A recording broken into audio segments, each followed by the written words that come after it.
Bonjour à tous, bienvenue dans notre monde de la spiritualité. Je vous offre toujours la possibilité de recevoir tous mes écrits, tous mes manuscrits sur l'étude sur Regard sur l'univers de l'Apocalypse. Vous n'avez qu'à m'écrire à Doyon Denis en petit caractère 613 A commercial.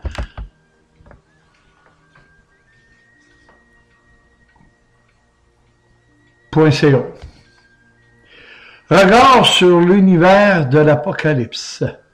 Nous sommes rendus à l'étude 5 et nous sommes rendus à Apocalypse 10, c'est les versets 1 à 11, l'ange et le petit livre. Un autre ange apparaît pour annoncer le troisième et dernier malheur, le jugement dernier. Il en ressort que de ce symbolisme de l'ange, il est très étroitement associé à Christ. Mais pourquoi cet ange se tient-il sur la mer? Et pourquoi crie-t-il d'une voix forte comme rugit un lion? Parce que son message est miséricordieux et concerne l'univers entier. Et de plus, il doit être entendu de tous. Et en réponse à son cri, les 7 tonnerres font entendre leur voix en 7 déclarations complètement distinctes. Notez que dans le psaume 29, ce psaume est l'expression « la voix de l'Éternel » revient 7 fois, ce qui exprime la grandeur de Dieu manifestée dans l'orage. Tout est mis en place pour ce grand jour. Nous attendons le jugement dernier, mais il faudra patienter jusqu'en Apocalypse chapitre 11 et le verset 15. Le 7e ange sonna de la trompette et il y eut dans le ciel de voix fortes qui disaient « Le royaume du monde est remis à notre Seigneur et à son Christ, et il régnera au siècle des siècles. » Jean avait vu dans la main de l'ange un petit livre ouvert et il reçoit l'ordre de le prendre. L'ange lui dit « Prends-le et avale-le.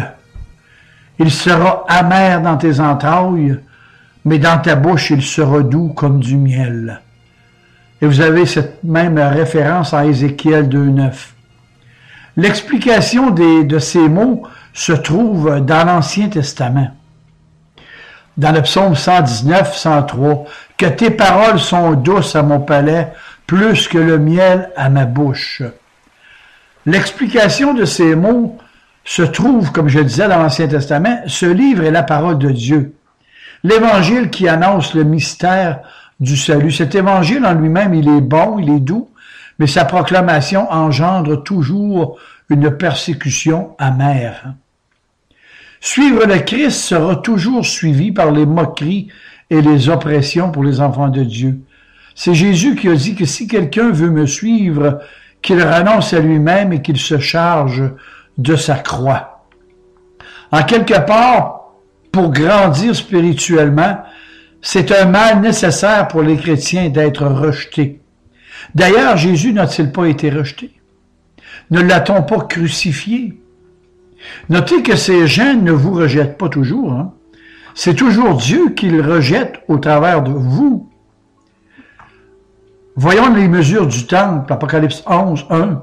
Dans une autre vision, Jean voit remettre un roseau épais et lourd pour mesurer le temple de Dieu et de l'autel de ceux qui adorent.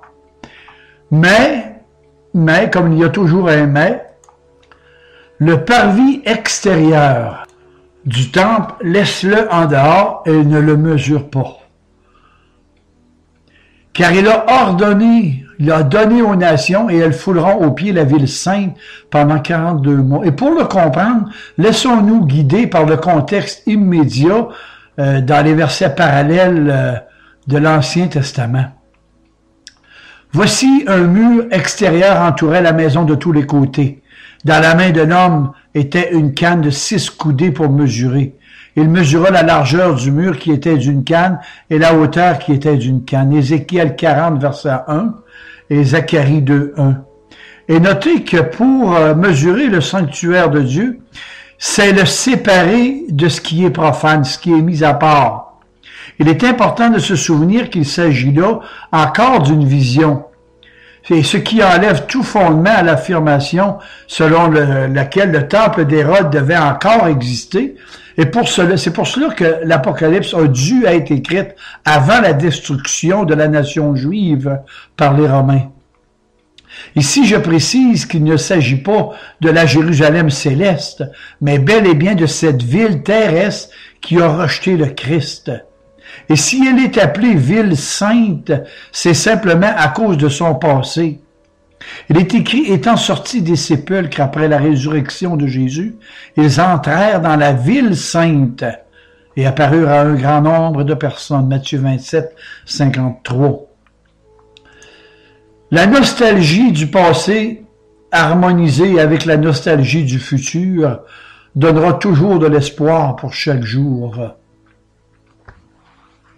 Je dirais que l'Apocalypse est revêtu d'une robe de symbolisme. Et la question que l'on devrait se poser est que devant tout symbole et toute image de la Bible, il y a toujours un sens spirituel, un enseignement spirituel, une vérité spirituelle très élevée est représentée par un symbole terrestre. Exemple, il est vrai que les chrétiens souffriront beaucoup, mais ils ne périront jamais. La condamnation éternelle ne les touchera jamais. Jésus a dit, mes brebis ne périront jamais et personne ne les ravira de ma main. C'est-à-dire que tous les enfants de Dieu sont mesurés, c'est-à-dire protégés.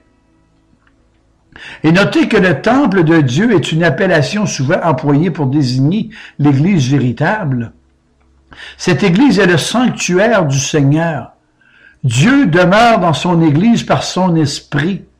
Il est écrit, ne savez-vous pas que vous êtes le temple de Dieu?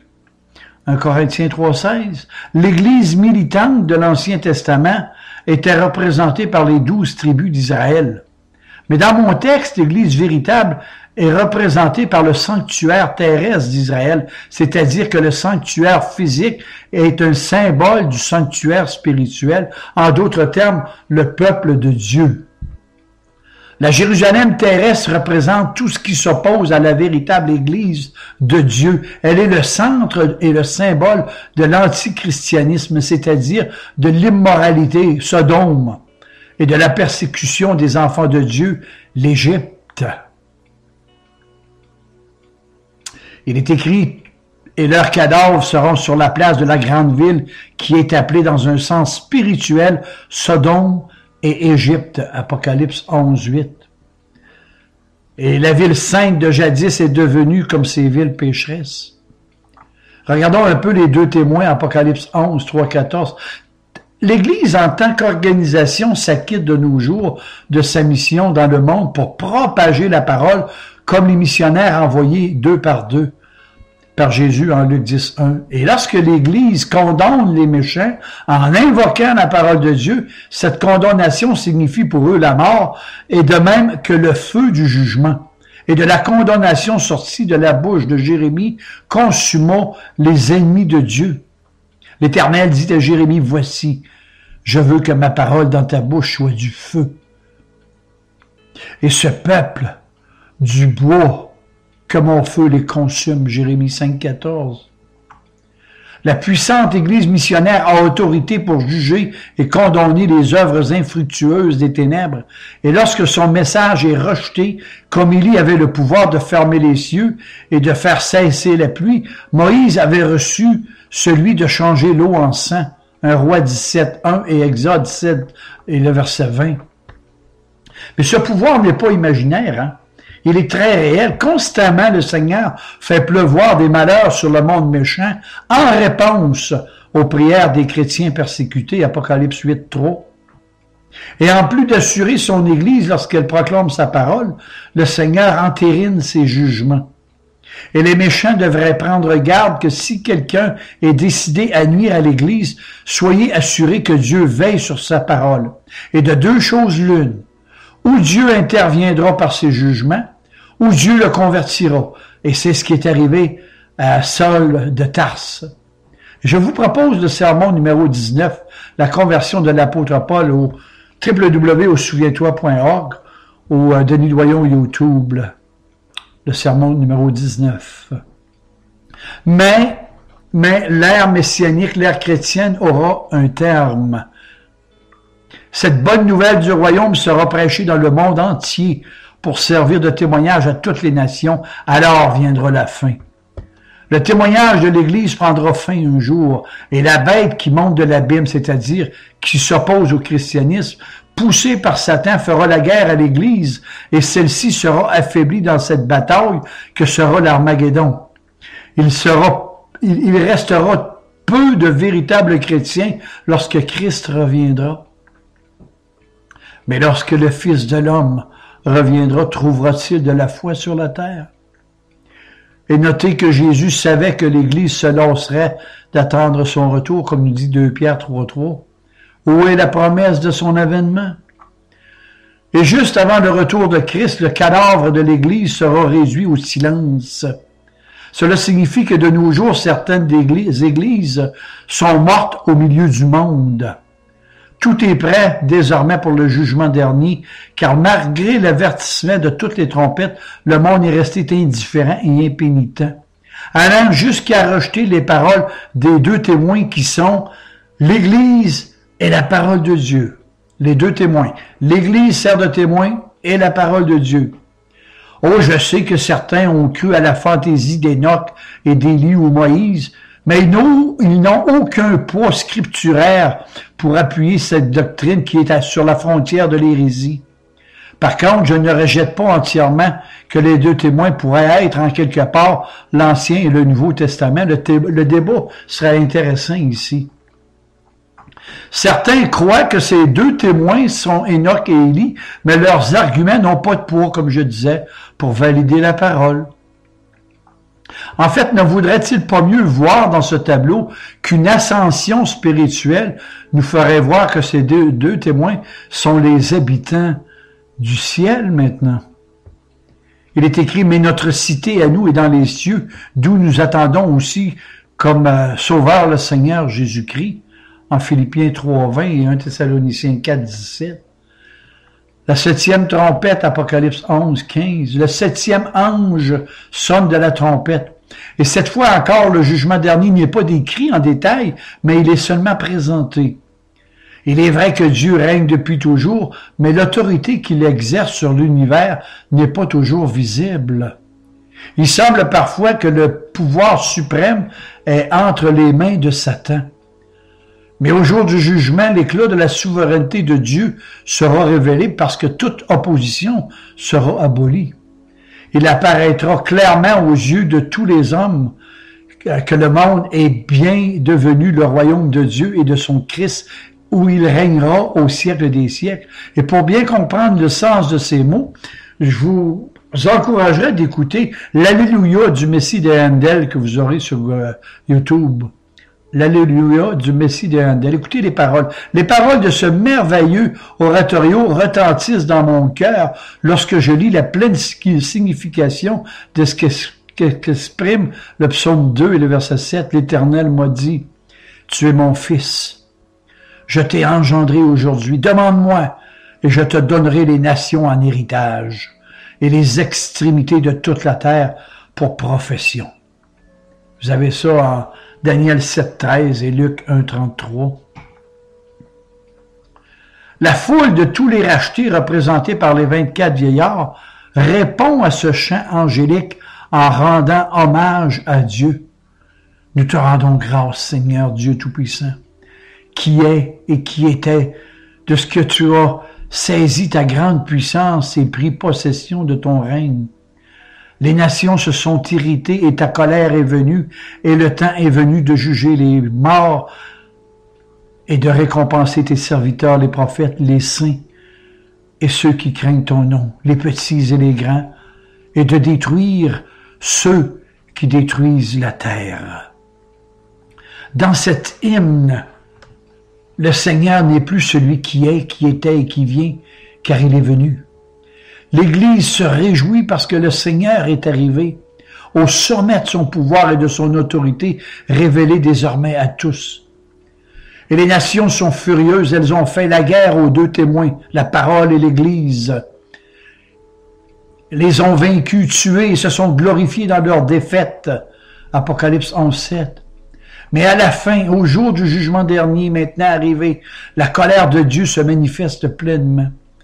Et ce même jour, tous ceux qui ont été élus par le Seigneur reçoivent leur récompense, pendant que les destructeurs seront jugés et punis. Lorsque le Fils de l'homme reviendra dans sa gloire, avec tous ses anges, et s'assiera sur le trône de sa gloire, toutes les nations seront rassemblées devant lui. Matthieu 25, 31. L'heure des comptes est arrivée. À moi la vengeance et la rétribution, nous dit le Seigneur. Romains 12, 19. On peut désormais voir l'arche de l'Alliance, soustraite à nos regards depuis tellement longtemps. Et cette arche est le symbole de la communion intime entre Dieu et son peuple, une communion très réelle et parfaitement fondée sur le sacrifice expiatoire et propitiatoire de son Fils. Il est écrit, c'est là que je te rencontrerai. Du haut du propitiatoire, je parlerai à mes enfants de l'Israël céleste, nous disait l'Ancien Testament en Exode 25, 22. Et ainsi l'arche est maintenant pleinement dévoilée. L'arche de la grâce de Dieu dans toute sa douceur. Elle avait pris vie dans le cœur et dans la vie des enfants de Dieu. Il est écrit, j'établirai mon alliance entre toi et moi. Je te rendrai fécond à l'infini et je ferai de toi des nations et des rois sortiront de toi. J'établirai mon alliance entre toi et moi et tes descendants après toi seront leur génération. Ce sera une alliance éternelle, perpétuelle. Genèse 17, 7. Vous voyez, le Dieu de la Genèse et le Dieu de l'Apocalypse est le même Dieu. Une unité parfaite de la Bible, une logicité incroyable. Je dis aussi que là où il n'y a plus de péché, un temple n'a plus sa raison d'être, puisqu'il ne sert qu'à isoler ce qui est sacré, ce qui est pur, ce qui est souillé. Jésus dit que les vrais adorateurs adoreront le Père en esprit et en vérité, en Jean 4, 23. Mais pour le méchant, cette même arche qui est aussi le trône de Dieu devient le symbole de la colère. Une colère qui va éclater dans toute sa force. C'est pourquoi il y a des éclairs, des voix, des tonnerres et des tremblements de terre et une forte grêle. Mais je reviens, comme dans les visions précédentes, au début de la dispensation présente, pour parcourir à nouveau le même cheminement qui s'étend de la première venue de Christ jusqu'à son retour. Le thème central de la première partie de l'Apocalypse est donc repris dans la seconde, mais plus en détail. C'est comme si je divisais le livre répétitif en deux. Vous me suivez? À venir jusqu'ici, la première partie de l'Apocalypse que nous avons survolée décrit l'aspect extérieur de cette guerre qui oppose l'Église et le monde. Et la seconde nous révèle l'arrière-plan beaucoup plus caché. Et maintenant, nous allons voir plus clairement que le conflit entre l'Église et le monde n'est finalement que la manifestation visible entre Christ et Satan, le dragon, si vous aimez mieux. Maintenant, dans mes textes, la scène se déroule dans le ciel. Jean aperçoit une femme magnifiquement enjolivée. Elle est revêtue du soleil, elle a la lune sous ses pieds. Elle porte une couronne de 12 étoiles sur sa tête. Elle est sur le point d'enfanter et elle est déjà même en travail et elle crie de douleur. Il y a une secte très connue qui a inventé une image hérétique de la Vierge Marie avec l'enfant Jésus dans ses bras qui écrasait un serpent sous ses pieds sur le globe terrestre. Mais là, c'est sur la frontière de l'hérésie, ou l'hérésie tout court. Alors, subitement, un grand dragon rouge-feu vient se camper devant elle. Il ressemble à un serpent ailé, muni de griffes terribles, cruelles, sauvages et rusées. Mais pourquoi ce monstre se tient-il devant la femme qui accouche? Pour dévorer son enfant. dès qu'il sera né, mais il ne parvient pas. La femme enfante un fils puissant qui doit paître toutes les nations avec un sceptre de fer. Et soudain, on voit son enfant fut enlevé vers Dieu et vers son trône, Apocalypse 12:6. Voilà en bref l'image, mais que signifie-t-elle? L'Église est la femme revêtue du soleil, car l'Écriture souligne le fait que l'Église des deux alliances est une. Elle forme un peuple élu en Christ, une seule tente, une seule vigne, une seule famille. Abraham étant le père de tous les croyants, qu'ils soient circoncis ou non. Un seul olivier, une seule race élue, une nation sainte, un seul peuple qui appartient en propre à Dieu, une seule épouse, pure, belle, et finalement une seule Jérusalem céleste et nouvelle, d'où les noms des 12 tribus sont inscrits sur ses portes et ceux des 12 apôtres sur ses fondations. Vous savez, sur cette terre, l'Église peut paraître bien insignifiante, misérable et ridicule, mais vue du ciel, elle est toute éblouissante, pour ne pas dire rayonnante, car tout ce que le ciel peut donner de gloire et de splendeur lui est prodigué. Elle est revêtue du soleil en signe de sa majesté qui règne avec Christ. Elle a la lune sous ses pieds en signe d'autorité. Elle porte une couronne de 12 étoiles en signe de victoire. Elle était enceinte car sa mission était de mettre au monde le Messie en ce qui concerne la chair. Dieu manifesté en chair, 2 Timothée 3,16. Et la vie a été manifestée en chair, et nous l'avons vue, et nous lui rendons témoignage, et nous vous annonçons la vie éternelle. 1 Jean 1,2. Voilà l'unité de la Bible. Essayons de le comprendre avec l'histoire sainte de l'Ancien Testament. Commençons à la Genèse, la promesse initiale. Je mettrai une inimitié entre toi et la femme, entre ta postérité et sa postérité, et celle-ci t'écrasera la tête et tu lui blesseras le talon. Vous savez, de toute évidence, les acteurs sont les mêmes. Ils proclament la même vérité. La descendance de la femme de Genèse 3 et d'Apocalypse 12 est le Christ. Et déjà là, le conflit est annoncé. De Seth au déluge, des enfants naissent à Adam et Ève. Caïn assassine Abel, puis vient Seth. Satan se rend-il compte que c'est la lignée de ce dernier que doit naître le Messie, la descendance promise? On pourrait le penser car le diable cherche à détruire Seth par tous les moyens possibles. Il suggère aux fils de Seth d'épouser les filles de Caïn. Mais parmi les descendants de Seth, il y a une famille qui craint le Seigneur et c'est celle de Noé. Dieu sauve par grâce cette famille, tandis que le reste de l'humanité périt dans le déluge. Et de là, la promesse se perpétue. Du déluge à Jacob, de nouveau, le dragon se tient devant la femme pour dévorer l'enfant. La promesse du Messie est donnée à Abraham et sa femme Sarah. Toutefois, elle n'a aucune chance de s'accomplir parce que Abraham est vieux puis Sarah est stérile. Mais la victoire de Satan lui échappe lorsque le miracle se produit et qu'Isaac naît. La promesse est alors renouvelée à Isaac, mais le Seigneur ordonne à Abraham d'offrir en sacrifice son fils unique. Que va devenir la promesse? Satan va enfin triompher, mais l'ange de l'Éternel, Christ lui-même intervient pour que sa naissance selon la chair soit assurée. Durant toute l'ancienne alliance, notez que c'est Christ lui-même qui se charge de tout préparer pour sa propre naissance. Et il est intéressant de noter que si Christ planifie sa propre naissance dans la nouvelle alliance, jusqu'à donner lui-même sa propre mort. Jean 10, 18. La descendance qui doit écraser la tête du serpent est celle d'Isaac et de Rebecca. Mais Rebecca est stérile. Isaac implora l'Éternel pour sa femme qui était stérile et l'Éternel l'exauça. Genèse 25, 21. Alors arrive Jacob et trompe son père Isaac et reçoit la bénédiction qui revenait à Ésaü.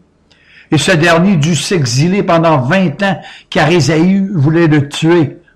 Mais lors de son retour, il y a réconciliation entre eux et la promesse est encore sauvée. de Jacob au désert. Le dragon se tient devant la femme, il livre bataille aux Juifs qui sont les descendants de Jacob. Cette fois-ci, la victoire lui semble assurée, car le Seigneur, dans sa miséricorde, fait sortir son peuple d'Égypte. Celui-ci le rejette et se met à danser autour d'un veau d'or. Alors l'Éternel dit à Moïse, maintenant laisse-moi, car ma colère va s'enflammer et je les consumerai. Ça y est, le dragon va triompher enfin.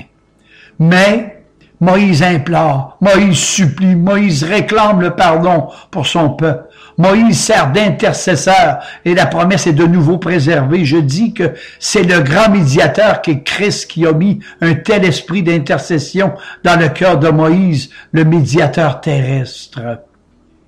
Il y a un seul médiateur entre Dieu et les hommes et c'est le Christ de Dieu. 1 Timothée 2,5. Voyons du désert au roi David. L'histoire continue dans la tribu de Juda. Dieu choisit dans la famille de David. Il choisit David. C'est de lui que naîtra le Messie promis. Il est écrit comme il était prophète et qu'il savait que Dieu lui avait promis avec serment de le faire asseoir un de ses descendants sur son trône. Acte 2:30.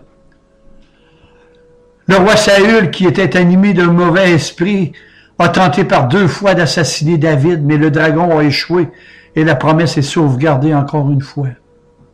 De David à la reine Nathalie, c'est le règne d'Athalie, la fille perverse de parents pervers, Akab et Jézabel.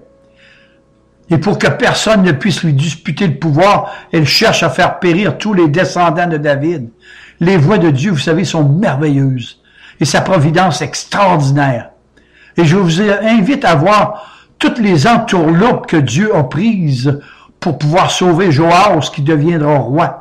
Dieu veille sur sa parole et veille à son exécution. Il est écrit, tu as bien vu, a dit le Seigneur à Jérémie, car je veille sur ma parole pour l'exécuter. Jérémie 1:12. D'Athalie au roi Akab, il y eut un schisme entre les royaumes du nord et du sud. Les forces d'Israël et de la Syrie sont rassemblées contre Juda au sud.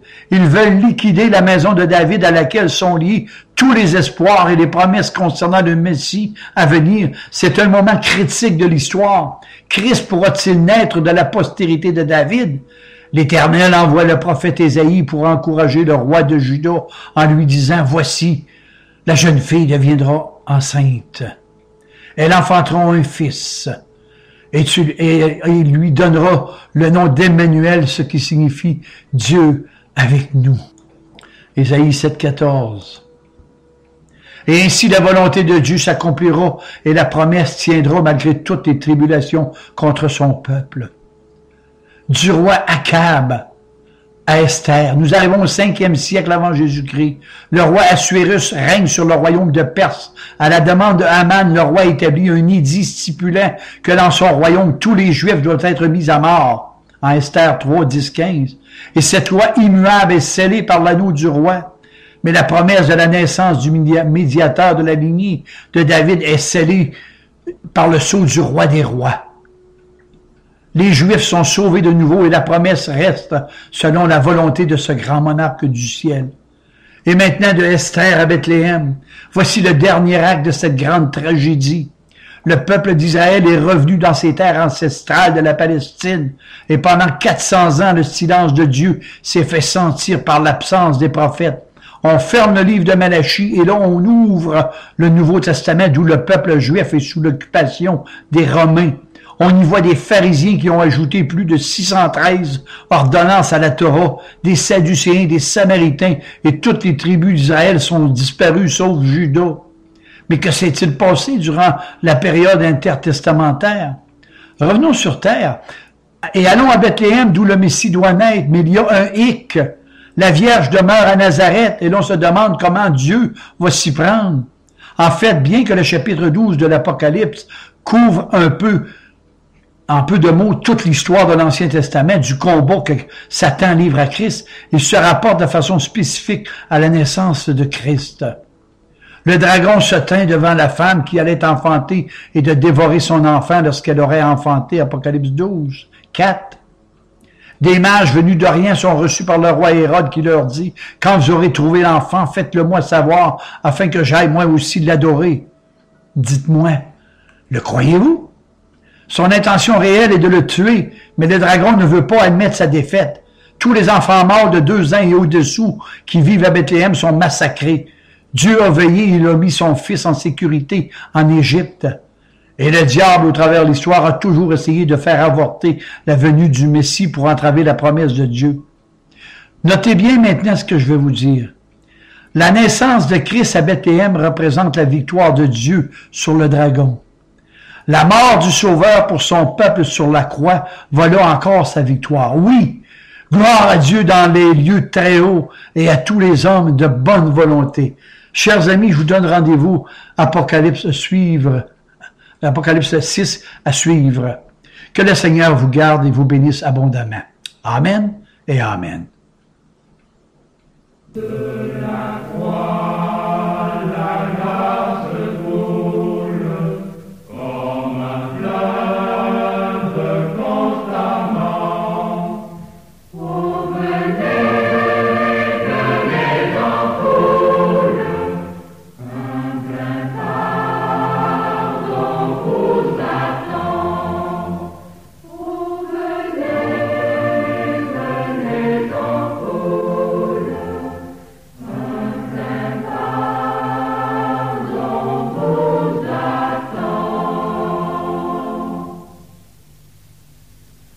Oui, pour tous, la grâce.